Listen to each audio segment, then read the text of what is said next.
Hello. My name is Howard Love. I'm from San Francisco. Thank you very much for this weekend in general and this meeting in particular.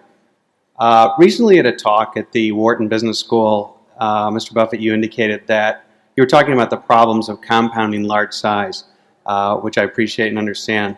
But you indicated, you're quoted in the local paper as saying that you are confident that if you were working with a sum closer to $1 million, that you could compound that at a 50% rate. For those of us who aren't saddled with the $100 billion problem, could you talk about what types of investments you'd be looking at and where in today's market you think significant inefficiencies exist? Thank you. Yeah, I think I may have been very slightly misquoted, but I certainly said something to the effect.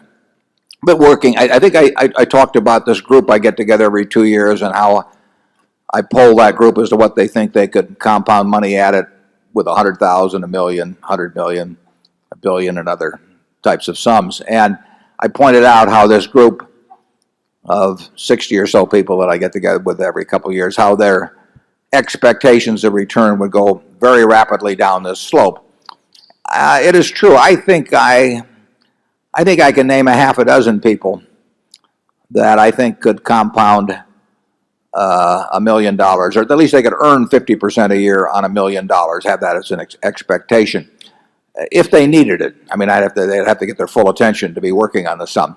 And those people could not compound money 100 million or a billion at anything remotely like that rate. I mean, there are little tiny areas which, if you follow what I said on the screen there on that Adam Smith's interview a few years ago, if you start with A and you go through and you look at everything and you find small securities in your area of competence that you can understand the business, I think you can, and occasionally find little arbitrage situations or little wrinkles here and there in the market.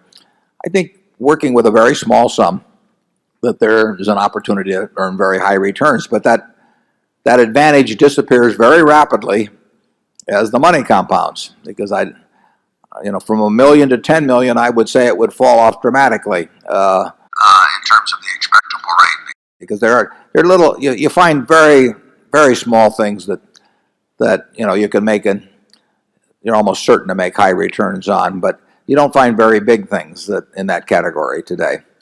I'll leave to you the fun of finding them yourselves. I mean, it'd be terrible to spoil the treasure hunt.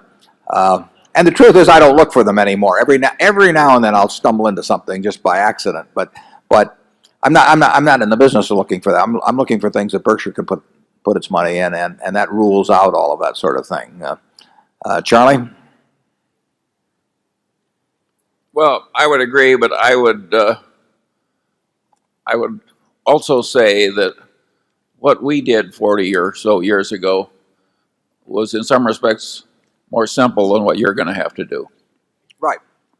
We had it very easy compared to you. It can still be done, but it's harder now.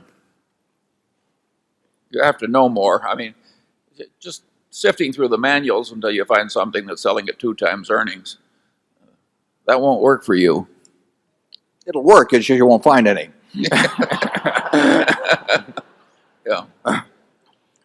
Zone 10, please.